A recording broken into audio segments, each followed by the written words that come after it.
অবহেলা আর দীর্ঘদিনের সংস্কারের অভাবে ক্রমেই বিপজ্জনক হয়ে উঠছে মেলাঘর থেকে তেলকাজলা যাওয়ার ঝুলন্ত স্টিল ফুটব্রিজটি। সেতুর বিভিন্ন অংশে স্টিলের পাত নষ্ট হয়ে তৈরি হয়েছে বড় বড় গর্ত। আর সেই গর্ত পেরিয়েই প্রতিদিন জীবনের ঝুঁকি নিয়ে যাতায়াত করছেন সাধারণ মানুষ। গোমতী নদীর দক্ষিণ পাড়ের 5টি পঞ্চায়েত এলাকার মানুষের যাতায়াতের অন্যতম গুরুত্বপূর্ণ এই সেতুটি এখন কার্যত আতঙ্কের কারণ হয়ে দাঁড়িয়েছে। সামান্য অসাবধানতা কিংবা পা পিছলে গেলেই ঘটে যেতে পারে বড় ধরনের দুর্ঘটনা।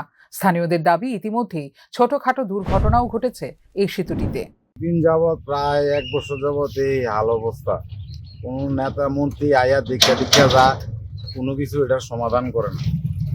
আমরা কি করুম? আমরা তো আর কোনো পার্টি করি না, কোনো পার্টির সাথে জড়িতও না।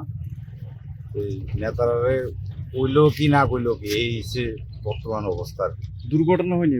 হ্যাঁ, প্রায় সময় রাত্রেবেলা সন্ধ্যার পরে কেউ পা ঢুকিয়া যা, কেউ বাইক লইয়া পড়িয়া যা।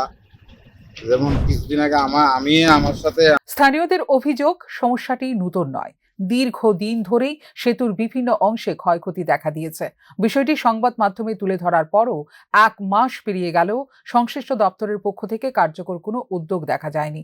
এখন প্রশ্ন উঠছে, বড় কোনো দুর্ঘটনা ঘটার পরে কি নড়েচড়ে বসবে সংশ্লিষ্ট দপ্তর, নাকি তার আগেই এই ঝুঁকিপূর্ণ সেতুটির সংস্কারে নেওয়া হবে কার্যকর পদক্ষেপ? সাধারণ মানুষের দাবি, দ্রুত সেতুটি পরিদর্শন করে ক্ষতিগ্রস্ত অংশগুলো সংস্কার করা হোক এবং পথচারীদের নিরাপত্তার জন্য প্রয়োজনীয় ব্যবস্থা গ্রহণ করা হোক। ফিউরো রিপোর্ট, নিউজ নাও।